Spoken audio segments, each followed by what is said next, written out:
Glória a Deus. A irmã estava aqui chamando o missionário, ela está procurando, ela achou seu missionário, não veio, né? Ai, glória a Deus, que bom estar aqui com vocês de novo, gente, coisa boa. Quem é que esteve aqui ontem à noite? Levanta a mão. Eita, glória, hein? Foi bom, hein? Vão recordar de ontem à noite? Será que você é bom de memória? Vai? Se eu puxar aqui, você recorda os tópicos da mensagem ontem, vamos lá? Então vamos lá, qual é o evangelho que devo anunciar? Romanos 1, de 1 a 7. Qual é a fonte do evangelho? Deus. Qual é a base do evangelho? Qual é a centralidade do evangelho? Esse tem duas naturezas, a natureza humana e a natureza divina. E depois nós falamos, para encerrar, as características dos pregadores do evangelho. Vocês estão bons de memória. Glória a Deus. Hoje nós vamos falar sobre a pregação do evangelho na sociedade pós-moderna. E para isso eu quero que você abra a sua Bíblia em 2 Timóteo, capítulo 4, por favor. Algum diácono pode providenciar água aqui, meu irmão? Porque eu sou um beberrão de água, sabe? Eu vou precisar da sua ajuda aqui.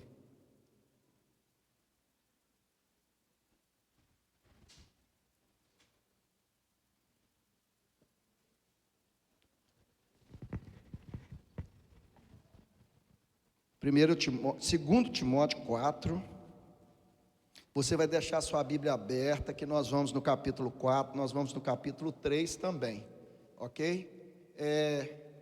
Carlinhos, até que hora aqui? 11 horas? Então tá bom, mas vamos antes, seja o que Deus quiser, né?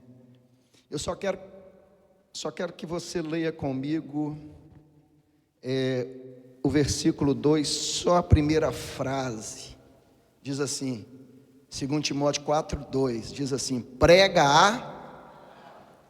vamos de novo, só os homens bem forte, e as mulheres bem forte,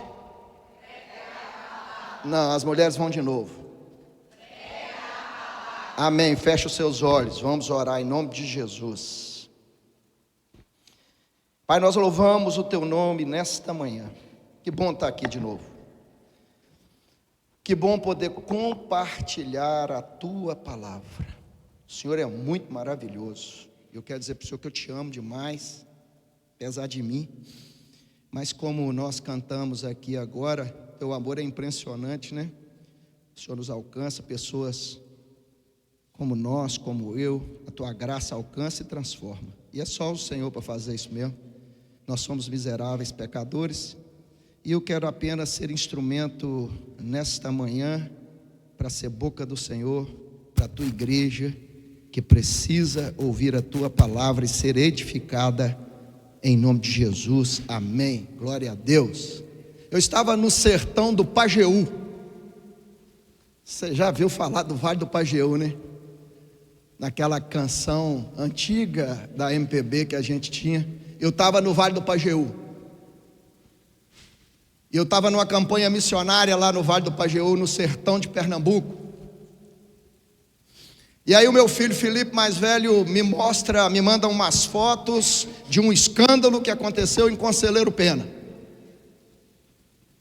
E ele escreve, e esse escândalo envolvia um grande amigo dele. E ele escreve uma frase embaixo no telefone, das fotos, e ele fala um fato que me marcou naquele dia. Ele diz assim: pai, o mundo está estranho. Ei, olha aqui para mim. Você já percebeu que o mundo está estranho? Você percebeu que a cada dia que passa, as coisas estão ficando mais difíceis? Nós estamos sendo assolados por ideologias, nós estamos sendo assolados por uma destruição da família, nós estamos sendo assolados pela destruição da sociedade, e você está percebendo isso. Mas há uma coisa que me incomoda neste tempo, é que nós estamos sendo assolados no nosso interior. As nossas emoções não estão bem. Você concorda comigo? As pessoas estão sendo tomadas de muito medo. As pessoas estão sendo vazadas pela uma angústia. Há uma fábrica de angústia dentro do ser humano na sociedade pós-moderna. E a pergunta que não pode calar: por que estas coisas estão acontecendo? Por que a sociedade está assim? Por que a partir do ano 2020, a partir da epidemia, o mundo nunca mais foi o mesmo e o mundo nunca mais será o mesmo? Porque nós entramos numa reta acelerada para o fim, e é necessário que você esteja preparado. Por isso nós precisamos, neste tempo, nesta época, e em todo tempo e em toda época, mais do que nunca, pregar a palavra. Você já percebeu que nós estamos sendo cerceados, nós evangélicos? Nós somos hoje como brutamontes. Nós somos hoje pessoas indesejáveis na sociedade. Nós somos colocados como pessoas que têm um discurso de ódio. Eu quero te dizer uma coisa, abre aspas. Quero te levar num texto de Apocalipse, capítulo 16, não precisa abrir não. A batalha do Armagedon.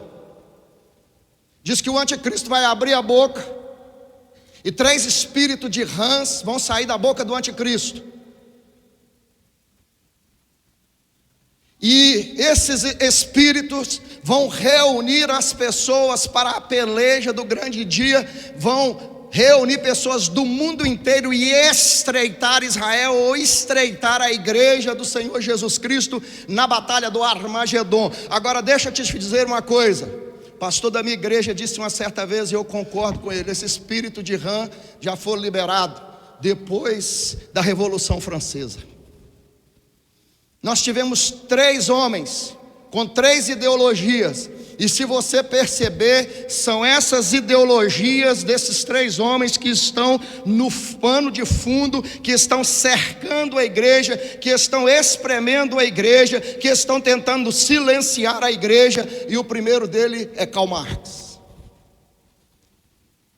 Karl Marx pregava contra a Bíblia, dizendo de uma sociedade sem Deus. Primeiro espírito de rã, Karl Marx. Uma sociedade sem Deus, sem os valores da palavra de Deus, sem a família patriarcal.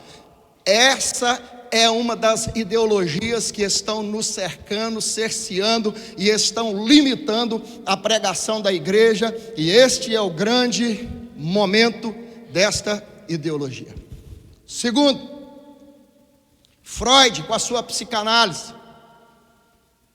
Freud tirou a capacidade do ser humano de ser pecador. Hoje não existe mais ser humano pecador. Hoje o ser humano é vítima da sociedade. Então, o drogado é vítima da sociedade, o assassino é vítima da sociedade, o estuprador é vítima da sociedade, o pedófilo é vítima da sociedade. Eles não podem ser tocados, porque eles tiveram um problema lá fora, lá atrás. O problema é da sociedade. Não é o pecado que está dentro do coração do homem, não é o pecado que escraviza, não é o pecado mais que tornou o cara assassino, não é o pecado mais que tornou o cara pedófilo, não é pecado mais que tornou o cara um ser maligno. Freud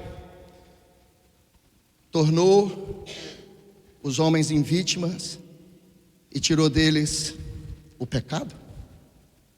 O terceiro é Darwin, porque Darwin prega uma criação sem Deus. Está entendendo? Como é que esses espíritos de rãs, esses 3 espíritos que saem da boca da besta, já estão atuando há muitos anos, e agora essa ideologia perniciosa está cercando a igreja do Senhor Jesus por todos os lados. E agora a gente não pode dizer que o grupo Hamas é terrorista, você não pode dizer que o Hezbollah é terrorista, porque tem gente que levanta a bandeira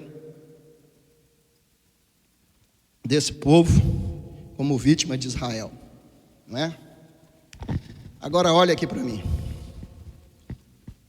Quando o apóstolo Paulo escreve essa carta pastoral a Timóteo, ele estava já na sua segunda prisão. Ele foi preso na primeira prisão, ele foi preso por causa, vamos dizer, uma prisão religiosa.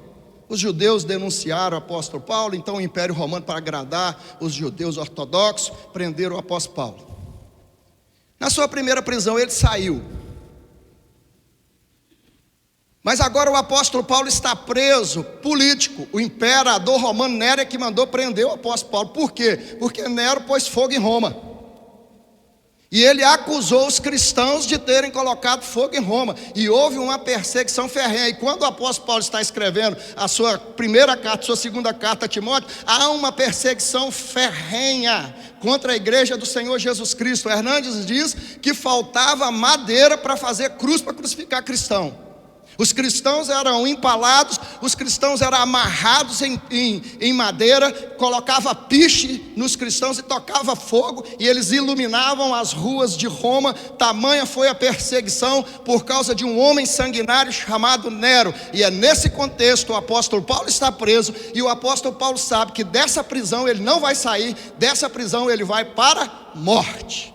Então ele está instruindo, Carlinhos, o seu filho na fé, Timóteo, o jovem Timóteo, pastor da igreja de Éfeso. Então ele está passando para ele lições de um senhor velho experiente, para que aquele jovem Timóteo não fraqueje diante das perseguições terríveis. Praticamente todos os apóstolos foram mortos nesta época. Nero era sanguinário, perseguiu a igreja do Senhor Jesus Cristo. Por isso que eles dizem que o anticristo é o Nero redivivo.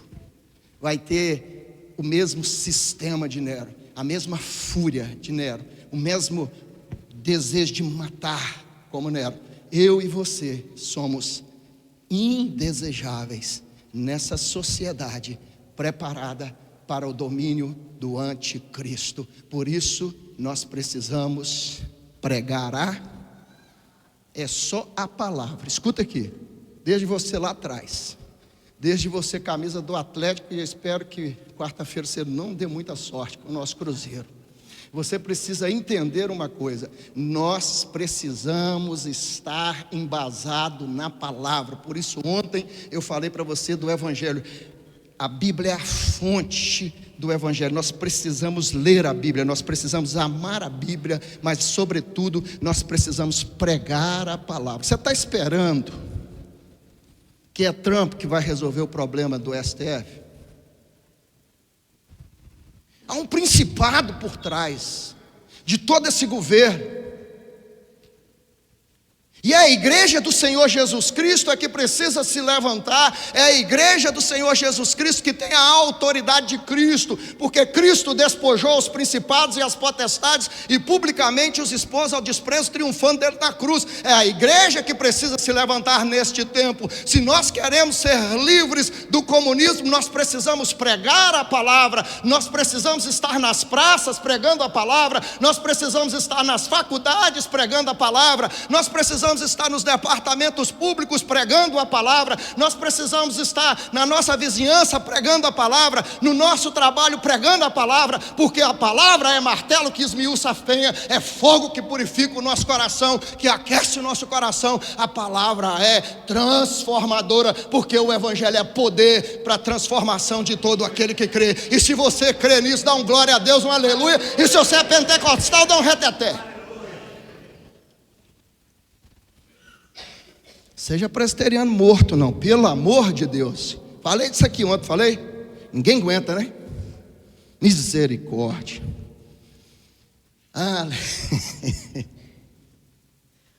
É por isso que eu prego em poucas igrejas presbiterianas, irmão. Não dá, né? Pastor aí que não vai gostar de falar esse negócio, não, né? Então, deixa eu dizer um negócio para você. Por que nós precisamos pregar a palavra nessa sociedade pós-moderna?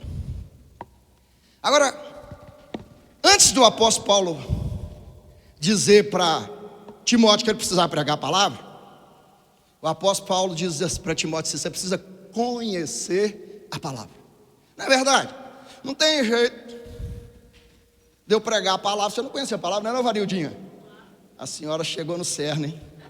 Glória a Jesus, só está bonita, hein, dona Nilton? Do mesmo jeito está com o conselheiro Pena. Eita glória, quero chegar desse jeito, firme.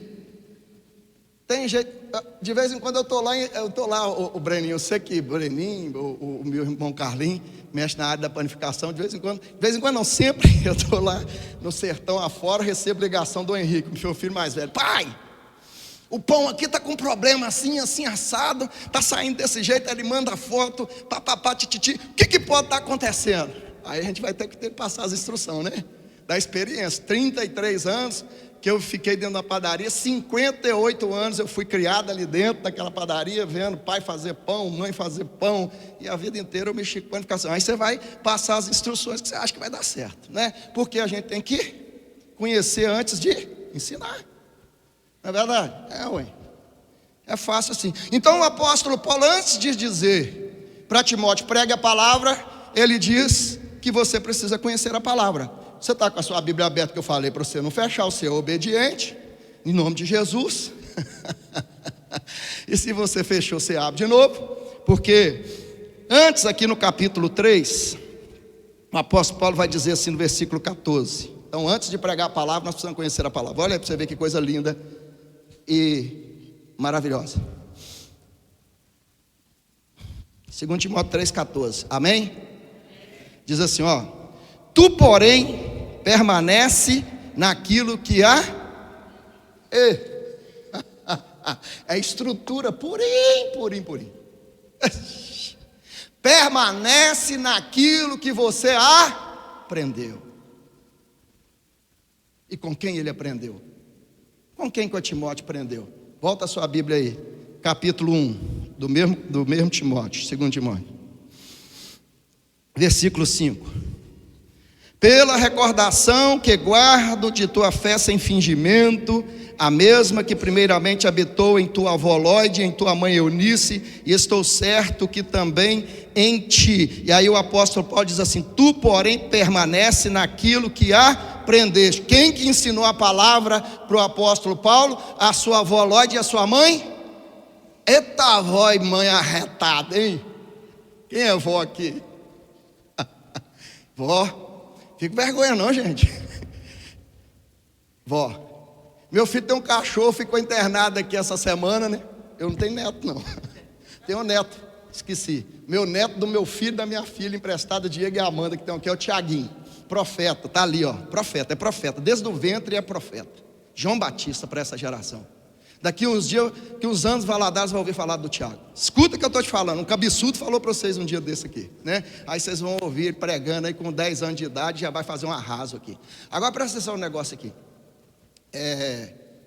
Aí o cachorro do meu menino ficou internado aqui, que estava passando mal. Aí os padeiros lá em casa falando assim comigo: uai, seu netinho está internado. Eu falei assim: sai fora, pai. Meu neto está internado.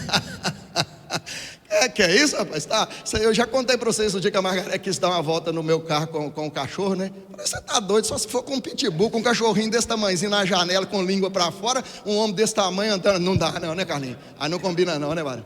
Combina de jeito nenhum, tô doido, misericórdia. Tem nada a ver você passear com seu cachorro, não, irmão. Só tô brincando, porque senão daqui a pouco você tá me jogando pedra. Só tô brincando. Aqui, ó, coraçãozinho para você, ó. Fica bravo comigo não. Mas a gente precisa aprender. E a função dos pais é ensinar a palavra. E Eunice e Lóide ensinaram a palavra para o seu Timóteo. Timóteo aprendeu a palavra e o apóstolo Paulo está recomendando para ele: você precisa aprender, você precisa permanecer. Não é o que você aprendeu? E aprendeu substância, hein? É porque quem aprende a palavra aprende tudo.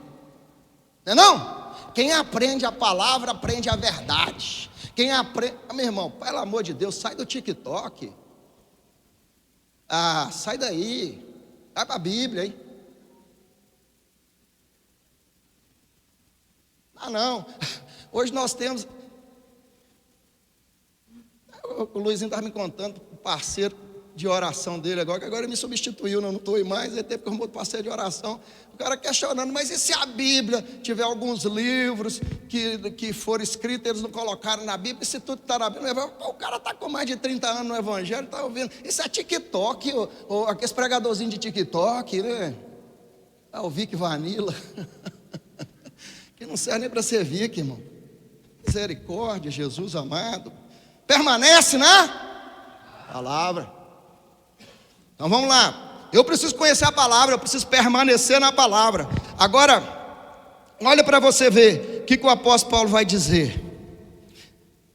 Tu, porém, permanece daquilo que aprendeste, daquilo que foste inteirado, sabendo de quem aprendeste, e que desde a infância sabe as sagradas letras. Aqui, quem é da infância aí? Os meninos aí, você não é infância não, mas você é jovem, adolescente, você é um privilegiado estar aqui, viu? E para de ficar olhando esse celular seu aí. Então você olha para a palavra, então aprende a palavra, e que desde a infância sabe as sagradas letras, que podem te tornar sábio para a salvação pela fé em Cristo Jesus. Permanece. E esta palavra vai te tornar sábio para a salvação pela fé em Cristo Jesus. A verdadeira sabedoria vem dessa palavra. Aqui está a fonte de sabedoria.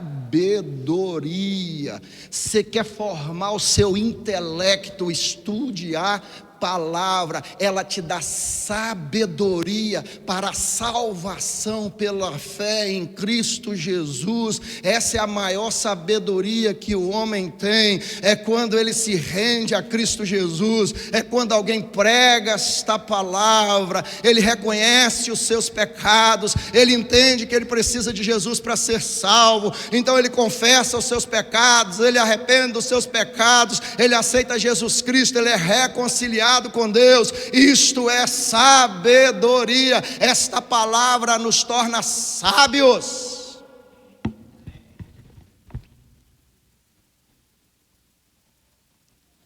Olha que sustância, irmão. Estou igual a Jeremias, né? Olha que coisa linda, olha. Não precisa abrir, não, eu vou abrir para você. Só você escuta. Olha o que o apóstolo Paulo escrevendo aos Coríntios, ele disse. Coisa linda, coisa maravilhosa, coisa estrutural, não é coisa frajola não. 1 Coríntios 2:1, versículo 2 diz assim: eu, irmãos, quando fui ter convosco, anunciando-vos o testemunho de Deus, não o fiz com ostentação de linguagem ou de sabedoria, não o fiz com ostentação de linguagem ou de sabedoria humana.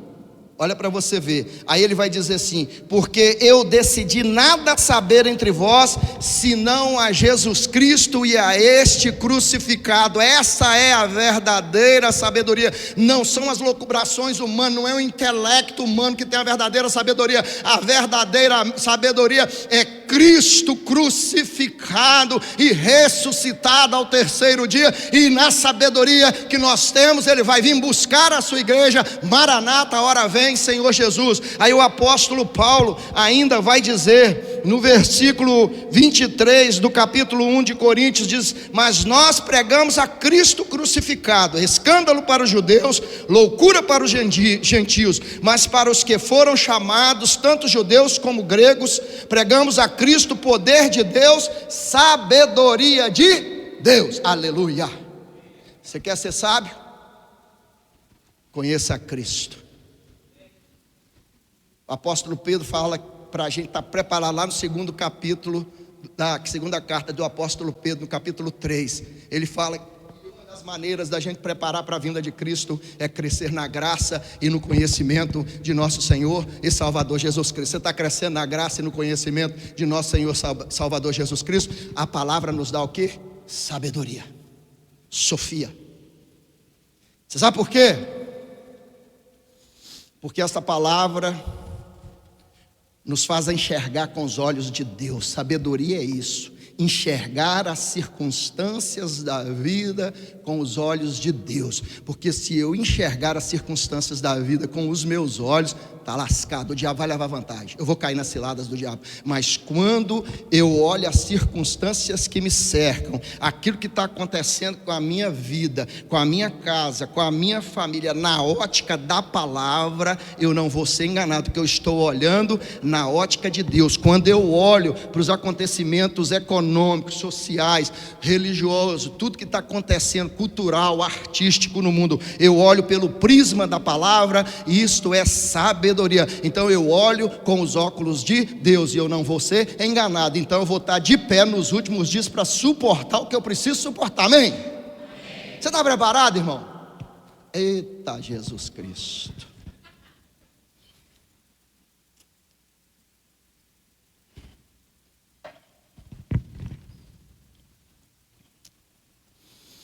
Agora olha para você ver o que ele vai dizer aqui, versículo 16. Toda a escritura é inspirada por? A escritura é inspirada por quem? Ah, é lindo demais.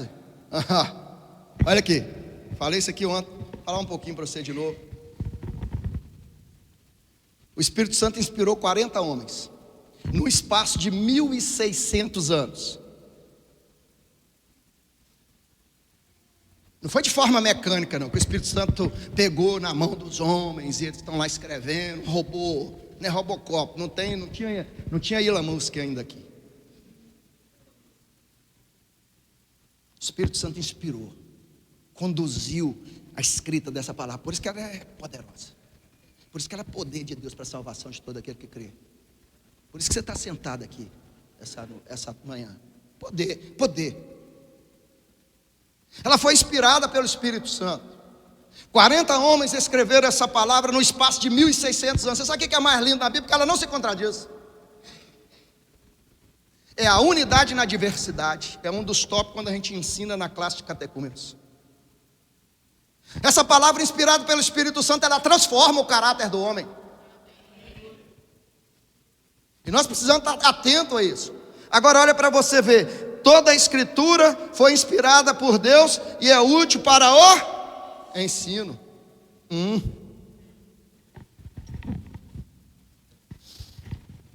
Eu preciso ser como Esdras.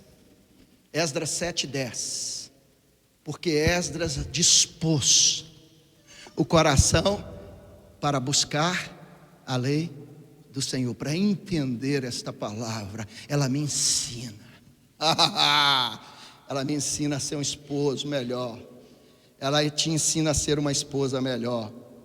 Essa palavra me faz uma leitura da minha vida. Olha o que o apóstolo Paulo ainda vai dizendo. Olha para você ver. Toda a escritura é inspirada por Deus e útil para o ensino, para a repreensão. O que é repreensão? É o que não é certo. Tem hora que a gente vai falar, tem hora que a gente vai fazer umas coisas. Aí a Bíblia, você conhece a Bíblia, ela vem, opa, né? Tem hora, homens aqui comigo, tem hora que a gente vai pensar algumas coisas, e aí a palavra nos confronta, que apenas o olhar eu já, fala para mim, homem, fala, apenas olhar eu já fiz o quê? O negócio é feio, irmão. Essa palavra ela me repreende, ela diz para mim o que eu não devo fazer. Agora ela repreende, mas ela também diz o quê? Ela repreende e ela corrige. Então ela me torna certo, ela me ensina o que é certo. É linda, né? Que estrutura tem essa palavra. Por isso que o cristão praticamente não dá problema na sociedade. Ela é útil para a repreensão, para a correção, para a educação na justiça. Ela não só me mostra o que é errado, ela me coloca no que é certo, e ela me educa na justiça, ela me faz permanecer naquilo que é certo. Por isso que eu preciso ler esta palavra, para me permanecer naquilo que é certo. Por isso que eu preciso ler esta palavra, para me fazer o que é certo. Por isso eu preciso ler esta palavra, para me saber o que não é certo.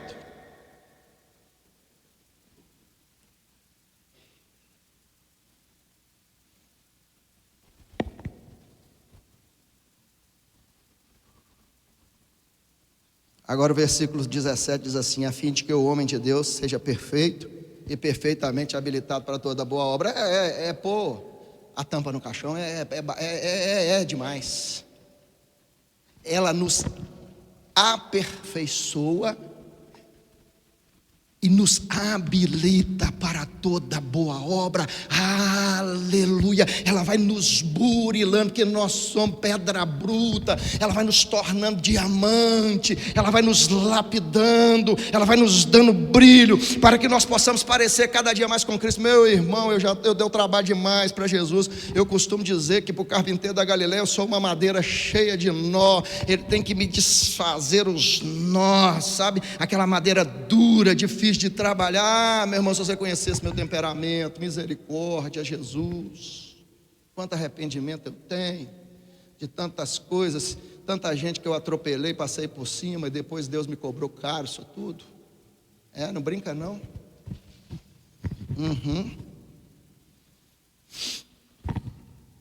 Essa palavra, ela nos torna habilitado para toda boa obra. Então, primeira coisa, prega a palavra. Mas antes de pregar a palavra, eu preciso o quê? Conhecer a palavra. Você está com disposição de conhecer essa palavra? Segundo lugar, por que eu preciso pregar a palavra?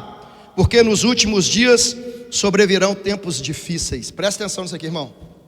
Nós falamos de tempos difíceis, já estava anunciado aqui.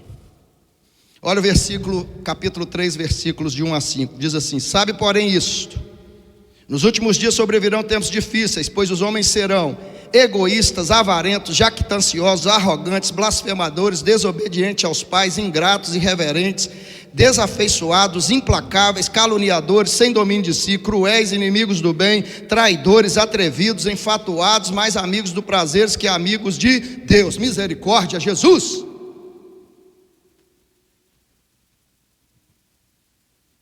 Você está vendo por que nós precisamos pregar a palavra? Porque os homens são assim, porque nós somos assim, porque nós melhoramos, porque a palavra nos melhorou, porque a graça de Deus nos alcançou, porque nós éramos, toda essa lista aqui pertence a mim e você. Se não é a graça de Deus para transformar eu e você, nós éramos isso aqui. Agora olha o que o apóstolo Paulo diz aqui: nos últimos dias sobrevirão tempos difíceis. Tempos difíceis aqui é tempos selvagens.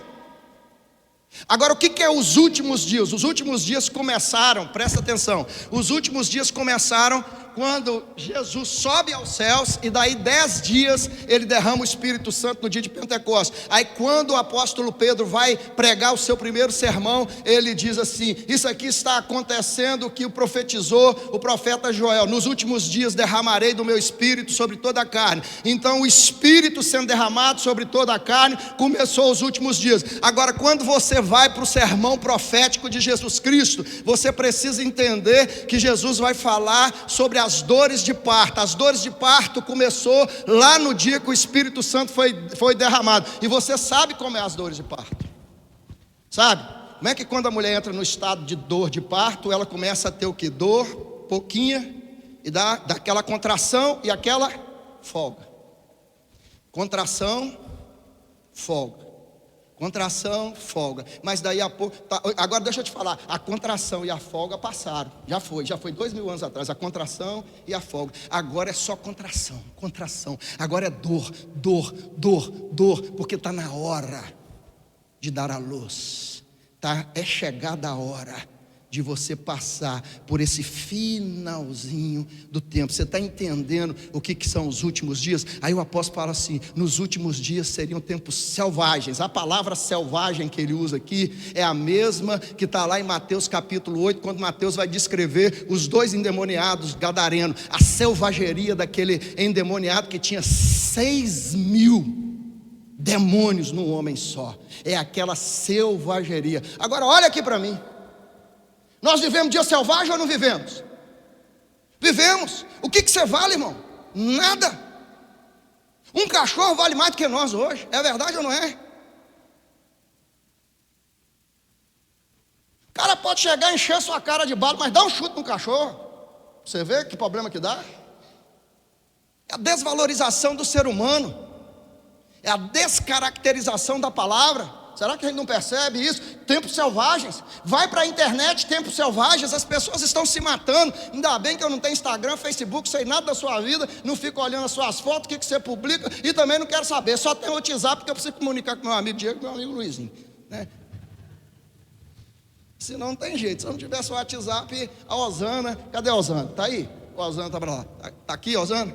Estava lá, a Osana organiza isso aí. Ela foi entrando em contato comigo do dia, da hora, da data, etc e tal. Beleza. Então quer dizer, você tem que ter o WhatsApp, né? Mas as outras coisas, quer não, irmão. Quer não. Perder tempo com isso não, irmão. Perder tempo ficar rolando.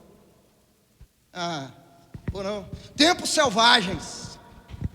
Nós vivemos tempos selvagens, as famílias estão se levantando dentro de casa, as pessoas estão brigando por herança, as pessoas estão, o pai contra filho, o filho contra pai, já foi tudo isso profetizado, porque os tempos são selvagens, tempos difíceis. Agora vamos lá, o que o apóstolo Paulo diz aqui ainda?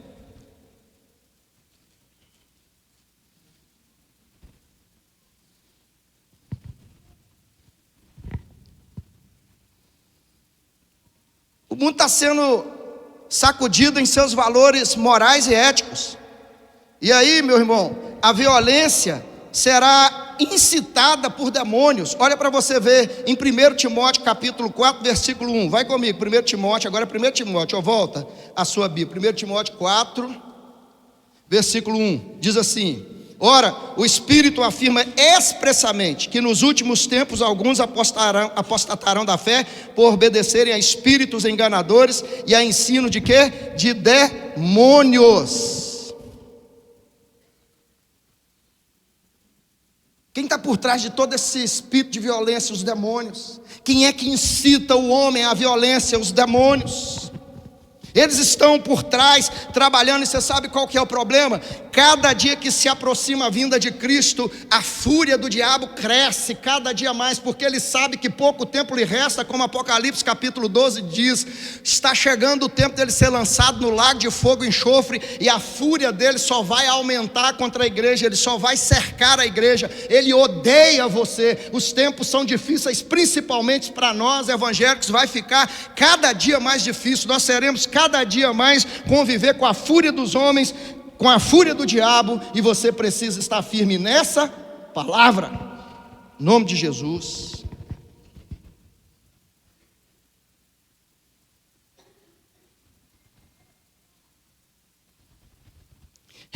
William Hendricks diz que será um tempo de impiedade crescente. Abre a sua Bíblia comigo, Mateus 24, 12. Leia aí para mim. Você vai jogar aqui, Mateus 24, 12, joga aí. Joga aí. Aí. Isso é o final dos tempos. E por se multiplicar irmão, vem cá. Me perdoa aqui. Eu vou falar algumas coisas, mas eu já vou fazer um coraçãozinho para vocês. Ó, coração, ó. Amor, amor, amor. Senão você vai falar que eu estou com discurso de ódio aqui, ó. Amor, coraçãozinho para vocês. Mas pelo amor de Deus. E por se multiplicar a iniquidade. Irmão, multiplicou demais, ué. De primeiro as mulheres reservavam a sensualidade delas para o marido, não é? Elas publicam a sensualidade delas no Instagram, no Facebook. E ainda acha que é lindo e maravilhoso. Coraçãozinho. Beijinho para você, irmã. As grávidas de primeiro, elas conservavam a barriga delas para mostrar só para o marido, né? O marido vinha, passava a mão, abençoava o filho, etc. Não, agora hoje você está fazendo book como é que você chama essa parte aqui de cima? Só assim? Hein? Topem. E com a barrigona de fora, tirando foto, publicando no Instagram. Não, conserva essa barriga sua só para o seu bebê que está lá dentro, para o seu marido. Meu coraçãozinho para você, irmão. Fica com raiva de mim não, misericórdia, amor. Tudo que é nojento os homens publicam hoje. De primeiro as pessoas praticavam seus pecados escondidos, tinham vergonha. Hoje eles mostram publicamente os seus pecados. Eles são o quê? Aplaudidos. É verdade ou não é? Multiplicação de quê? Da iniquidade. Estes são os tempos difíceis que o apóstolo Paulo está dizendo para nós. Tempos da sociedade pós-moderna, nós estamos descartando os princípios da palavra, nós publicamos a nossa iniquidade e todo mundo está aplaudindo. É uma geração que aplaude aquilo que não é presta, tudo aquilo que é nulo faz sucesso, porque nós temos uma geração de nulidades, premeia a nulidade. Aquilo que é inteligente, aquilo que é sábio, não é válido. Tudo aquilo que é bobeira, tudo aquilo que não presta, você pode publicar, que você vai ter, views que vocês chamam, hein? É likes. Eu não entendo bem essa linguagem. Está aí, ó. Por se multiplicar a iniquidade, o amor se esfriará de quase todos. Esfriou ou não esfriou? Ah, mas demais da conta aí. Primeiro uma viúva chorava.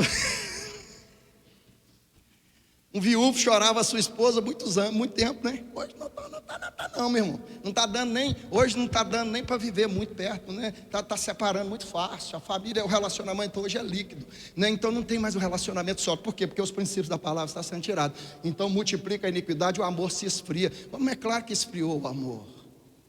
Até dentro de casa, irmão, esfriou o amor. É verdade ou não é? Claro que é. Não é possível que você tá alienígena aí, é tesão? Não tá nada. Traz aí. Eu quero destacar algumas coisas nessa lista do apóstolo Paulo aqui. A lista é grande, já estou indo para o fim. 10h35, tem 20 minutos aí. E vou concluir aqui. Quero destacar algumas coisas nessa lista do apóstolo Paulo. Vamos lá comigo, ó. Versículo 2. Os homens serão o quê? Egoístas. O que é egoísmo? Amantes de si mesmo. E quando... Ô, gente, e não tem uma geração que ama mais a si mesma, não? É verdade, é? Oxa! Você se ama tanto, você se ama tanto, você se ama tanto, aí você vai me matar, mas eu vou fazer um coraçãozinho para você. Pra você não ficar bravo comigo. Ó, coração, clique. Você se ama tanto que você vai para frente do espelho, clique em você, porque você é tanto homem como mulher, né? Ah, como eu sou maravilhosa, ah, como eu sou maravilhoso. Aí eu gosto de ver os homens, né? Clicando para mostrar os músculos, né? Ah, meu irmão, vai dar um jeito de ganhar dinheiro, dá um cartão de crédito para sua esposa bem abastado, para ela ir lá no shopping gastar dinheiro, e você vai ficar criando músculo. Aí Jeová fala. Aí eu ganhei o coração das mulheres, graças a Deus. Que eu achei que eu ia sair daqui com vocês me apedrejando. Vai ganhar dinheiro, varão. Eu não estou falando que você tem que ir para academia, não. Cuida do seu corpo, mas para com essa bobagem de ficar tirando foto sua de musculozinho, de camisetinha, pepim. Me ajuda aí. Ganha dinheiro e dá um cartão de crédito para sua esposa, deixa ela gastar, vai ser bom demais. Põe limite, né, claro.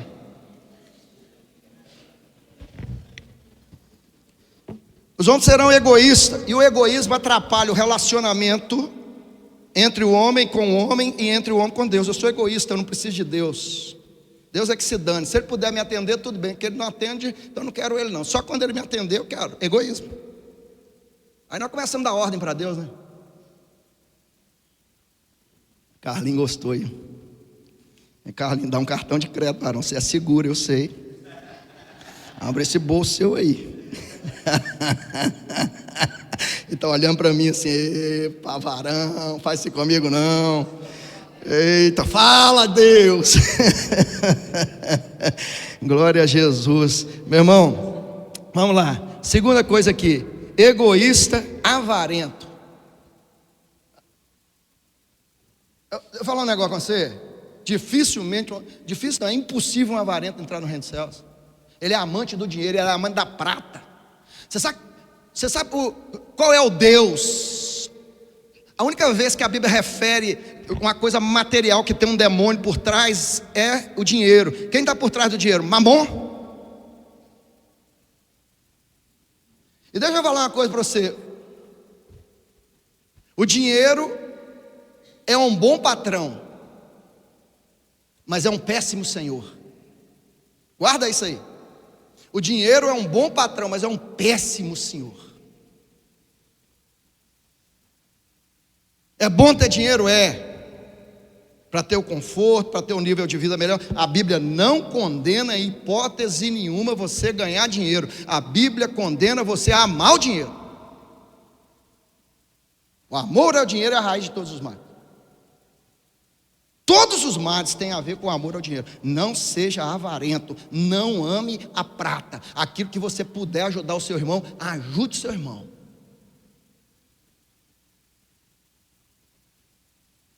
Segunda coisa, outro que eu quero ver aqui, passar por cima, porque senão não tem jeito. Versículo 3 diz assim, ó. Versículo 3: sem domínio de si. Ai, ai, ai. Já vai eu meter o bico de novo, não, onde não deve. Sem domínio de? Essa geração não tem parâmetro mais não, hein? Mamãe, papai, coraçãozinho para vocês, que eu vou entrar lá na sua casa agora. Ó, mãe, pai, ó, amor, tá bom? Você não vai ficar bravo comigo não, mas amor, beleza? Você tem que pôr limite do seu filho, varão. Essa geração está assim, fruto dos pais frouxos. Eles não têm limite, não têm domínio de si, porque você não pôs. Chegava visita lá em casa, quando eu era menino. Se você estava na sala, na cozinha, onde quer, o seu pai ou sua mãe só davam uma olhada para você assim, de rabo de olho. Você sabia que você tinha que fazer o quê? Vaza. Vaza. Só no rabo de olho, irmão. Só fazia assim, ó. E não vaza não para ver. Hoje não. Hoje o reizinho está sentado na poltrona com a televisão de 70 polegadas jogando. Aí chega a visita tem que ficar no quintal, porque o reizinho da casa está lá jogando. É ele que manda na casa, não é o pai e a mãe não. Frouxo. Bananão. Coraçãozinho para você, irmão. Papai, mamãe, eu amo vocês, mas você é frouxo, hein? Põe limite ao seu filho, porque senão ele vai ter domínio de si. E quem não tem domínio próprio tem demônio próprio. Escuta isso. Quem não tem domínio próprio tem demônio próprio. Aí você está criando um monte de endemoniado dentro de casa. Aí depois você quer que a professora dá. Aí eu não aguento, irmão. É porque depois transfere para o líder da igreja dos jovens. O pai frouxo educou o filho frouxo, não educou na palavra, ele dá mão de obra, aí ele vai para a igreja, mas só também a igreja não tem trabalho para os jovens. Aí o tadinho, cadê o pastor de jovem daqui? Está aí? Está lá na sala de jovem. Coitado dele, aí você coloca a carga em cima dele, em cima do pastor. A igreja não tem atrativo para o jovem. Atrativo, meu irmão? Quer mais atrativo que a palavra? Nós temos que pregar a palavra. Atrativo tem que ser a palavra. Se a palavra não for suficiente para transformar a nossa vida, não vamos ficar pondo tobogã na igreja, não. Não vamos ficar pondo luz vermelha na igreja, não. Vai ficar todo mundo balançando cabeceira dentro da igreja, não. Pelo amor de Deus, é a palavra. Nós temos que amar a palavra. É a palavra que transforma. Ué, é a palavra que põe freio. Eita glória, hein? Coraçãozinho para você, irmão. Eu preciso vir pregar hoje à noite ainda.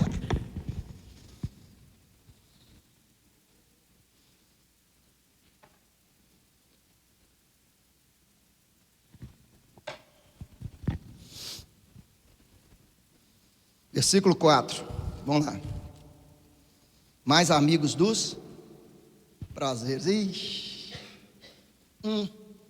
Já vai eu meter o bico onde não deve de novo. Mais amigos dos prazeres do que amigos de Deus. Irmãos, nós vamos passar a eternidade com quem? com Deus, não é? Nós não vamos passar a eternidade com Deus, não é isso? Eternamente com Ele. Ai, ai, ai, me segura, Jesus. Como é que você quer passar a eternidade com Deus se você não passa nem um minuto com Deus aqui? Você acha que Deus é bobo? Você está chamando Deus de otário, é? Você não lê a Bíblia, você não ora, você não tem seu momento devocional, você qualquer coisa, você falta do culto, você não vem na reunião de oração, não tem tempo com Deus. Quando vai fazer quando você vai almoçar, você mete a coxinha dentro da boca, a coxinha de frango, aí você lembra que você tem que falar com Deus, aí você está com a coxinha, Senhor, obrigado pelo alimento, obrigado, com a coxinha dentro da boca, porque você esquece de falar com Deus. Aí você não lê a Bíblia, não ora, não gosta de vir na igreja, quando vem na igreja, etc. e tal, mas aí você quer dizer para Deus que se você não tem prazer na presença dele aqui, você vai passar a eternidade com ele? Ah, meu irmão, aí não, aí você me ajuda, porque nós temos uma geração que maratona séries. Meu irmão, um dia eu fui ver a série do Pablo Escobar. Eu queria ver matar que é bandido. E fui assistindo. E foi a primeira vez que eu vi uma série. Eu fui assistindo. Eu estou querendo que os Estados Unidos peguem o Pablo Escobar. Aliás, estou querendo que os Estados Unidos peguem um monte de gente aí. Mas aí era para pegar o Pablo Escobar. E eu fui vendo aquele negócio. Eu fui envolvendo com aquele negócio.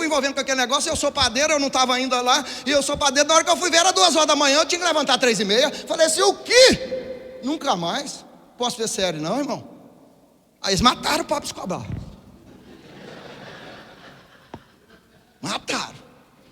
Mataram. Ah, você está doido, rapaz? Não posso ver isso não, hein? Isso me tira da palavra. Posso ter distração não, irmão? Não, posso não. Se vira. Ou você acorda bem cedo para ler a Bíblia, ou você dorme mais tarde. Se você tiver o hábito da madrugada, você levanta de madrugada. Agora, se você tiver o hábito, tem gente que não consegue levantar muito cedo, tudo bem, mas então você tem que à noite dedicar a palavra e a oração, mas você tem que ter o seu tempo devocional com Deus, você tem que estar na presença do Senhor, porque senão você está dizendo para ele que você não quer passar a eternidade com ele, é simples assim, não é? Mas se você não tem presença, você já viu aquele cara que tem aquela esposa rixosa, enjoada pra caramba, aí ele não quer chegar em casa, não? Ele quer fazer de tudo no trabalho para chegar para aquela megera tá dormindo. Mas você está fazendo isso com Deus, senhor. Você está dizendo para Deus que você não tem prazer na presença dele aqui, como é que você vai passar a eternidade com ele? Mas, amigos dos prazeres, nós estamos numa geração hedonista que diviniza o prazer, é prazer acima de tudo. Nós podemos ter lazer? Claro, irmão. Ei, vem cá, não estou falando do extremo, não. Eu assisto filme na Netflix, como pipoca, tomo Coca-Cola. Não, Coca-Cola eu parei de tomar, agora é água mineral com gás. Mas eu assisto. Agora o meu compromisso com a palavra, com a oração, tem que estar em cima. Meu compromisso com os cultos tem que estar em cima. Com os trabalhos da igreja tem que estar em cima. Se vai para a penitenciária pregar, eu vou. Se vai subir o morro, eu vou. Se vai para cá, eu vou. Eu vou pregar. E nós vamos estar, onde tem trabalho do PH, eu vou. Tem, estamos juntos. A Bíblia é eu, estou junto, quero. Terceiro lugar, primeiro nós temos que pregar a palavra. Antes de pregar a palavra, precisamos conhecer a palavra. Nós precisamos pregar a palavra por causa dos tempos difíceis. Terceiro lugar, nós precisamos pregar a palavra por causa da falsidade religiosa. Olha para você ver o versículo 5 do capítulo 3. Tendo forma de piedade, negando-lhe entretanto o poder. Foge também deste. Agora vai para o capítulo 4. Versículo 3 e 4. Pois haverá tempo em que não suportarão a sã, pelo contrário, cercar-se-ão de mestres segundo as suas próprias cobiças, como que sentindo coceira nos ouvidos, e se recusarão a dar ouvidos à verdade, entregando-se o quê? A fábulas. Meu irmão, você está entregando a fábula demais, véio, quando você está ouvindo esses caras do TikTok, do quais, sei lá, dos daí. O falso evangelho satisfaz o seu coração, mas não muda a sua vida. Por isso que o apóstolo Paulo diz aqui, tem forma de piedade, mas não tem poder. E os falsos mestres, eles têm assim a forma de piedade. Você já viu aquele, não vou falar o nome dele não, mas você gosta de ver. Ele senta para pregar, aí tem que diminuir a luz da onde ele está pregando. Um som musical no fundo, para tocar suas emoções. Tudo é preparado para tocar as suas emoções.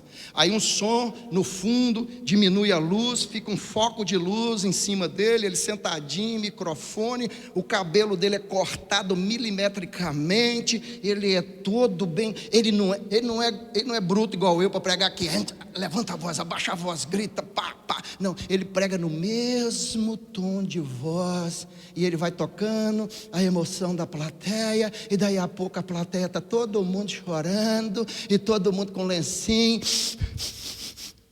Geraçãozinha ruim, pelo amor de Deus, aquilo ali é falso, é evangelho, aquilo ali só mexe com a sua emoção, mas não transforma seu coração, foge dele.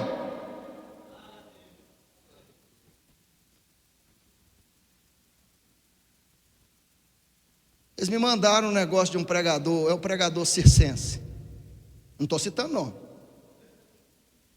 Aí me mandaram um negócio dele, no momento eu até ri, que é até engraçado, mas depois eu falei, isso é blasfêmia, pedi perdão a Deus. O cara falou, pregador, você vai saber quem é, na hora que eu falar, falou assim, Adão estava muito feliz no paraíso, tranquilo, ele era muito feliz, ele lidava com os animais, ele punha nome nos animais, ele estava feliz. Aí Deus virou e falou assim, Adão, Deus pensou, olha o que o cara vai falando, hein? Deus pensou assim, Adão, a sua felicidade me incomoda. Ah, meu Deus do céu, já começa a miséria aí. A felicidade do Adão incomodava Deus. Vou fazer você dormir, e amanhã você vai acordar com um problemão na sua vida. Aí fez ele dormir, tirou dele a costela, e no outro dia Deus entregou um problemão para a vida dele, que é a mulher, não é? Aí, quando eu vi aquilo, eu comecei a rir. Aí daí a pouco eu falei, isso é blasfêmia. Blasfêmia. Você sabe por que é blasfêmia? Porque a Bíblia nos diz que ela é nossa auxiliadora idônea. E a maior de todas as responsabilidades dentro da casa é minha e sua, porque nós temos que amar as nossas mulheres como Cristo amou a igreja, é amor sacrificial. Blasfêmia. As nossas mulheres não são problemas, elas são auxiliadoras, elas são uma bênção na nossa vida. A minha esposa é uma bênção na minha vida.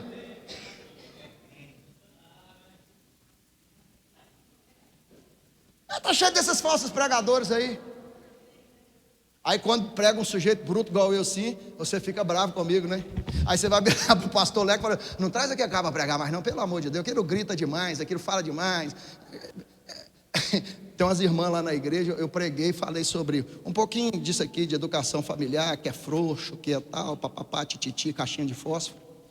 Aí eu estou lá no sertão, preguei, fui nas férias, fui embora. Aí daí a pouco eu estou lá, aí a minha irmã ligou, estou, minha irmã, mais nova, assim, mas mais nova do que eu sou mais notificado. Aqui, fulano de tal, esse clã, falou com a minha filha aqui, que você pregou, mas você estava com ódio no coração na hora que você pregou sobre negócio de educação de filhos e não sei o que tem, ppp, papapá. Eu falei assim, quem que falou? Fulano e ciclano. Pois haverá tempo, elas estão aqui, que não suportarão a sã, pelo contrário, cercar-se-ão de mestre, segundo as suas próprias cobiças, como que sentindo coceira nos, e se recusarão a dar ouvidos a, entregando-se a. Você quer entregar-se a fábula? Entrega, irmão. Pode entregar as fábulas que estão aí aos montões. Meu Deus, Carlinha, onde nós estamos? Os meninos, antigamente os meninos da escola dominical já combatiam os teólogos. Eu vi só uma chamada do podcast assim, discutindo se no céu vai ter sofrimento. Ah, não. Ah, irmão, aí não, hein?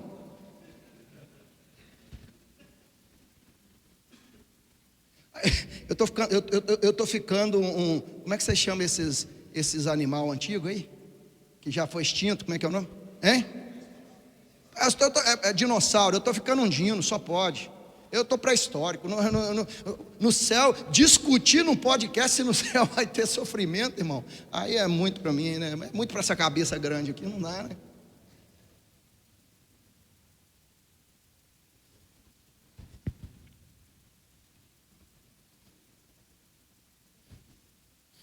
Hoje nós temos aí o Evangelho da Prosperidade, O evangelho coach? O evangelho inclusivista? O evangelho progressista? Aí você escolhe os istas que você quer.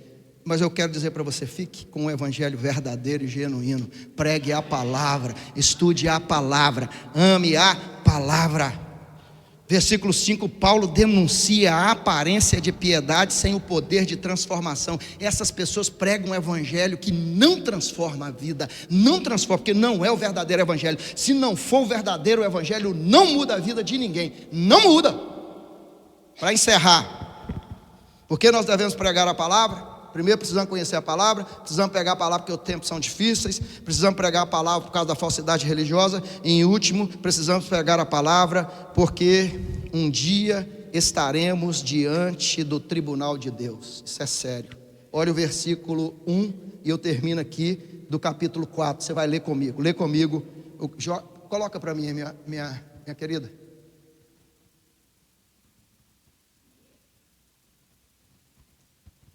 Nós precisamos pregar a palavra, porque um dia nós estaremos diante do tribunal de Cristo. Olha aí, conjuro-te perante Deus e Cristo Jesus, que há de julgar vivos e mortos, pela sua manifestação e pelo seu reino. Prega a palavra. O apóstolo Paulo, escrevendo aos Coríntios, diz assim: ai de mim se eu não pregar a palavra. Jesus Cristo, quando estava subindo, ele disse assim: ide ao mundo e pregai o evangelho a toda criatura. O apóstolo Paulo está apenas traduzindo: prega a palavra, prega a palavra. A nossa obrigação é pregar a palavra. Nós não podemos nos calar, nós temos que pregar esta palavra, nós temos que anunciar esta palavra, poder de Deus para a transformação de todo aquele que crê. Igreja Aprisco das Ovelhas, pregue a palavra como vocês estão fazendo. Sustente missionários, envie missionários, sustente juntas missionárias, envie, sustente missão. Se você não pode ir, descer no fundo do poço, como o rapaz falou aqui ontem, mas você pode segurar a corda, mete a mão no teu bolso, investe na obra missionária. Deus é um Deus missionário. Porque um dia nós estaremos diante do tribunal de Cristo, e a pergunta vai ser o seguinte: e aí, eu te dei um presente, você distribuiu? Ou você teve apropriação indébita? E eu encerro aqui para dizer uma coisa para você. Olha a responsabilidade dos pregadores. Ontem eu falei da característica, e eu encerro aqui falando da responsabilidade. Vai comigo em Romanos 1 e eu encerro. Vai lá, Romanos 1.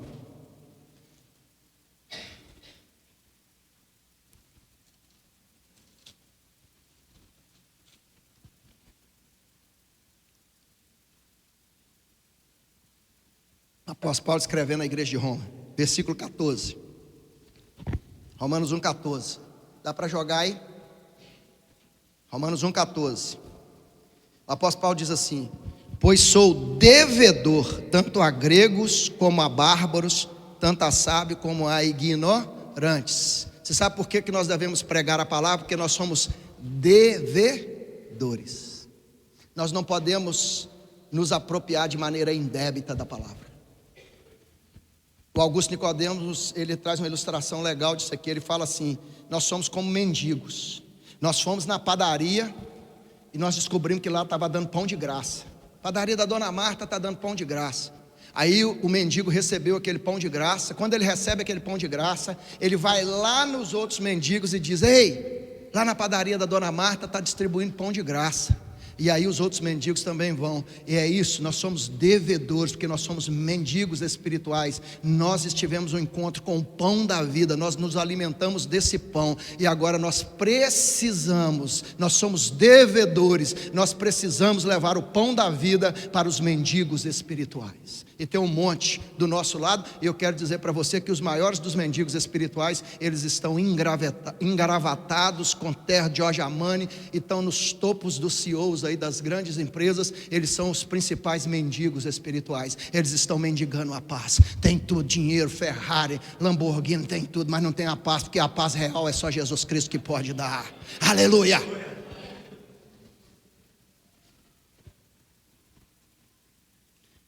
Sou devedor. Versículo 15. Por isso, quanto está em mim, estou pronto para anunciar o que eu é. Então eu sou devedor e eu preciso estar o quê? Pronto. Você está pronto para anunciar o Evangelho? Você está pronto para falar do amor de Jesus Cristo? Você está pronto para pregar a maior de todas as mensagens? Pronto para pregar o Evangelho. É o soldado que está com a arma em punho. É o soldado que está com...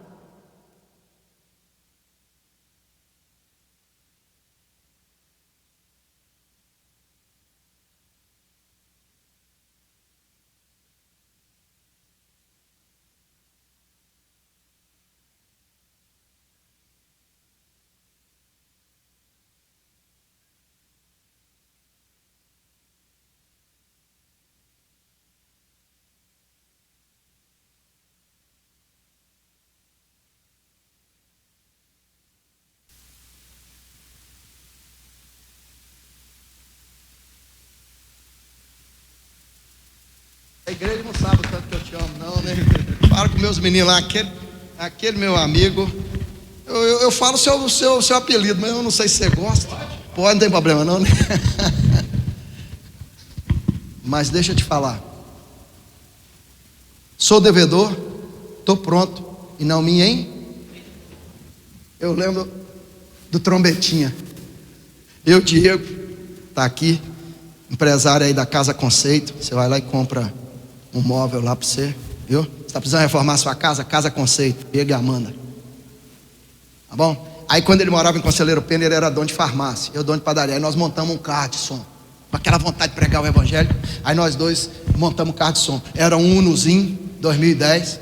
Aí nós íamos comprar o Unozinho. Aí o dono da água mineral Krenak deu o Uno para nós.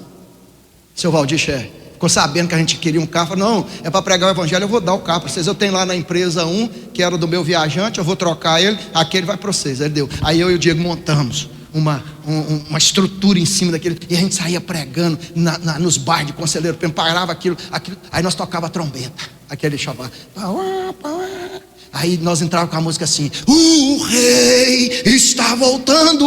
Aí tinha um monte de gente que falava que estava em casa. Quando tocava o chofar e o rei está voltando, o povo falava assim: meu Deus, Jesus está voltando, eu estou ficando. Aí nós entrávamos rasgando na palavra. E a gente pregou para tudo quanto é lado, tudo quanto é região. A gente pregava a palavra com esse. A gente parava de esquina em esquina e palavra. E o rei está voltando, e a trombeta está tocando, e nós estamos pregando a palavra. Aí um dia, só um fato interessante aqui para você ver. Gente, tem um povo que é mais assim, desacreditado que é presbiteriano, é difícil. Eu vivo lá no Nordeste, eu sei o que eu estou falando. Estou falando com propriedade, mas em qualquer lugar nós somos um povo meio assim. Eles nem consideram a gente crente, né? Aí, um dia nós estávamos pregando lá em Conselheiro Pena, num sol de 3 horas da tarde, meu irmão, de trincar melão, esse solzão nosso aqui. E nós estamos pregando. Aí daí a pouco eu estou pregando lá e estou vendo com um sujeito da Assembleia de Deus, de bicicletinha, calça de tergal. Chegou a Bíblia assim, lá atrás, né? A Biblinha na bicicletinha dele. E aí ele parou com a camisa de manga comprida. Ele está olhando. Aí ele conversou uma coisa com a menina lá. Aí depois que eu acabei de pregar, eu fui lá perto daquela menina, falei assim: o que aquele sujeito da Assembleia falou? Ele perguntou de qual igreja que nós éramos. Aí eu falei com ele que nós éramos da presbiteriana. Ele virou e falou assim: meu Deus do céu, Jesus está voltando.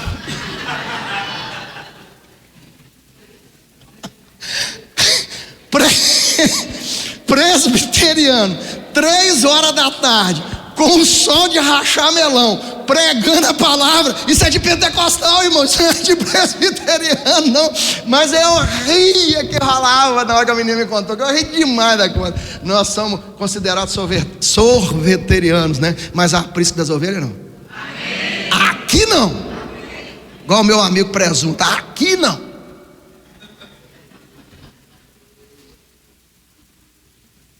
Amém? Amém. Senhor, muito obrigado pela tua palavra. Precisamos pregar a tua palavra, precisamos conhecer a tua palavra, precisamos nos apaixonar pela tua palavra, pelo Evangelho de Jesus Cristo. Nós precisamos ser apaixonados por Jesus e pelas almas perdidas. Ajuda-nos a pregarmos a tua palavra com ousadia e intrepidez, não nos intimidarmos com nada, não nos intimidarmos com os tribunais dos homens, mas nos intimidar e ficar com medo do tribunal do Senhor, porque um dia nós vamos ter que prestar conta. Então desperta essa paixão missionária em nós, nessa igreja. Aviva o coração, Deus, desta igreja, dessa paixão missionária. E que o Senhor abençoe, Deus, os caminhos desta igreja, os planos e os projetos, em nome de Jesus. Que o nome de Jesus seja glorificado. O povo de Deus diz amém? Pode assentar. Quem é que vai assumir aqui? Já encerrou, você dá um abraço, um cheiro. Então eu vou encerrar aqui como nordestino. Um cheiro no seu coração. E você não vai ficar com raiva de mim não, da noite eu estou aí ainda.